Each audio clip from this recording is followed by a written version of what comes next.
1944, Bautista won the election, but it couldn't be handled, and he rose from his fall. In 1952, the Cuban president ran for re-election, but instead of waiting for the votes to be counted, decided to just stage a military coup. He overthrew Carlos Brio, became dictator of Cuba. In his second presidency, he was a military tyrant who killed thousands, allowed the American mafia to build casinos all over Havana, and all the while the people of Cuba remained in poverty.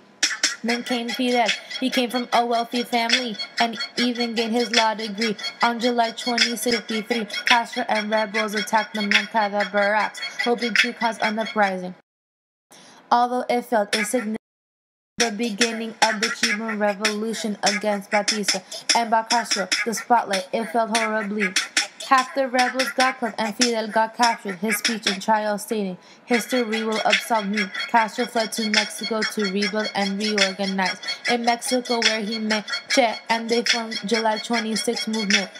In 1956, sneaked into Cuba. From there, formed an army against Batista's, causing him to flee. 1959 January 1st, Castro was made prime minister, lied to everyone, and he has been dictator ever since. Many Cubans left when it became clear that the revolution was a Marxist one.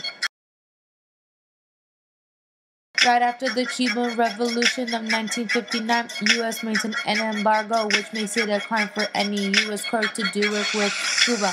April 17, 1961, the day of his invasion, the U.S. government distrusted Castro and his relationship with Nikita. JFK approved of Eisenhower, his plan to invade Cuba. 1,500 Cuban exiles landed at Bay of Pigs, supported by the USA. Invasion failure. Some exiles were killed. The Soviets had installed nuclear missiles in Cuba. Fate of millions literally hinged upon the ability of two men, President JFK and Premier Nikita, to reach a compromise. Almost 50 years later, relations between Castro's Cuba and the United States remain strained and tenuous.